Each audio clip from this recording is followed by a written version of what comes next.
One day, Edward was in the shed where he lived with the other engines. They were all bigger than Edward and boasted about it. "The driver won't choose you again," said Gordon. "He wants strong engines like us." But the driver and fireman felt sorry for Edward. "Would you like to come out today?" "Oh, yes, please," said Edward.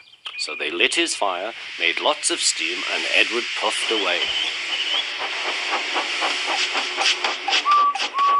The other engines were very cross at being left behind.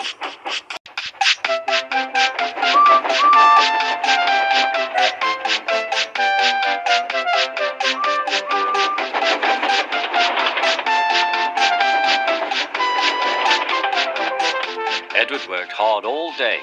The coaches thought he was very kind, and the driver was very pleased.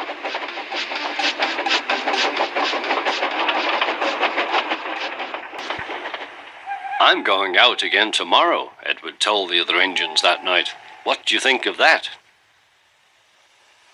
But he didn't hear what they thought, for he was so tired and happy that he fell asleep at once. Next morning, Edward woke up to find nothing had changed.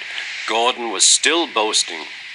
"You watch me, little Edward, as I rush through with the express. That will be a splendid sight for you.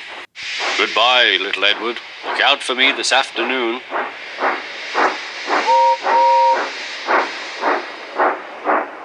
Edward went off to do some shunting.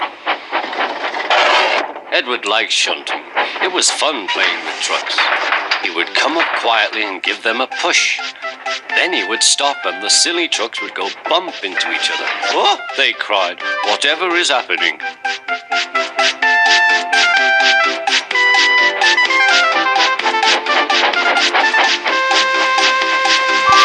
Edward played till there were no more trucks. Then he stopped to rest. Presently he heard a whistle. Gordon was very cross. Instead of nice shining coaches, he was pulling a lot of very dirty trucks. "A goods train, a goods train, a goods train," he grumbled. "The shame of it, the shame of it, oh, the shame of it." Edward laughed and went to find some more trucks. Then there was trouble. "Gordon can't get up the hill," the porter called to Edward's driver. "Will you take Edward and push him, please?" They found Gordon halfway up and very cross. His driver and fireman were talking to him severely. "You're not trying." "I can't do it," said Gordon. "The noisy trucks hold an engine back so." Edward's driver came up. "We've come to push." "No use at all," said Gordon. "You wait and see," replied Edward's driver. They brought the train back to the bottom of the hill.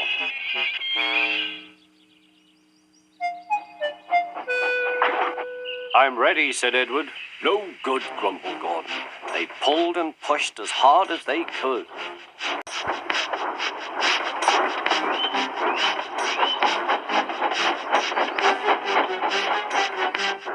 "I can't do it, I can't do it, I can't do it," puffed Gordon. "I will do it, I will do it, I will do it," puffed Edward. Edward pushed and puffed and puffed and pushed as hard as ever he could. And almost before he realized it, Gordon found himself at the top of the hill. "I've done it, I've done it, I've done it," he said proudly. He forgot all about Edward and didn't wait to say thank you. Edward was left out of breath and far behind. He ran on to the next station, and there he found that the driver and fireman were very pleased with him. The fireman gave him a nice long drink, and the driver said, "I'll get out my paint tomorrow and give you a beautiful coat of blue with red stripes. Then you'll be the smartest engine in the shed."